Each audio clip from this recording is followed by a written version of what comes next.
திருச்செந்தூர் கடலில் கரைப்பகுதிக்கு வரும் ஜெல்லி மீன்களால் பக்தர்கள் அச்சமடைந்துள்ளனர். இது பற்றிய விரிவான தகவலை செய்தியாளர் செந்தில் ஆறுமுகத்திடம் கேட்கலாம். செந்தில் ஆறுமுகம், தற்போது திருச்செந்தூர் கடலில் உள்ள ஜெல்லி மீன்கள் கரைப்பகுதிக்கு வருவதற்கான காரணம் என்ன?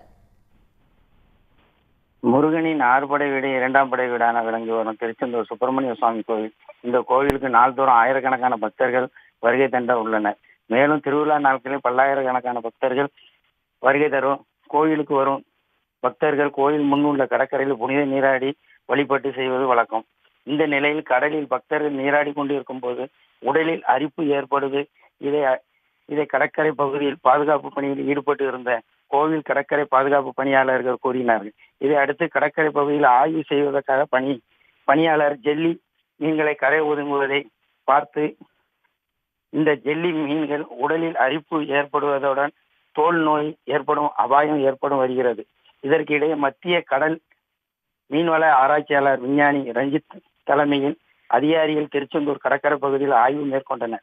அதைத் தொடர்ந்து கோவில் கடற்கரை பணியாளர் ஜெல்லி மீன்களை பிடித்து அவர்களிடம் கொடுத்தனர். அதை பெற்றுக்கொண்ட அதிகாரிகள் அதை ஆய்வுக்கு எடுத்து சென்றனர். இதை அடுத்து ஆய்வு செய்த பின் இது குறித்து கடல் மீன் ஆராய்ச்சியாளர் ரஞ்சித் கூறுகையில், வருடத்திற்கு 2 முறை இந்த ஜெல்லி மீன்கள் கடற்கரை பகுதிக்கு வருவது வெயில் காலம் முடியும் நேரத்திலும் மழைக்காலம் ஆரம்பிக்கும் நேரத்திலும் இந்த ஜெல்லி மீன்கள் கரை ஒதுங்கும். இந்த ஜெல்லி மீன்கள் திறன் கொண்டது. இவை கொட்டும் திறன் கொண்டது.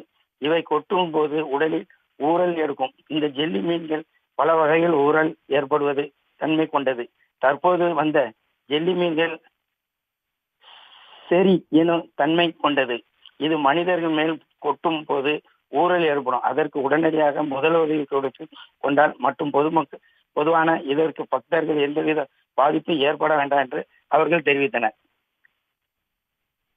விவரங்களை வழங்கியமைக்கு நன்றி செந்தில் ஆறுமுகம். உடனுக்குடன் செய்திகளை தெரிந்து கொள்ள சன் நியூஸ் பெல் ஐகானை கிளிக் பண்ணுங்க.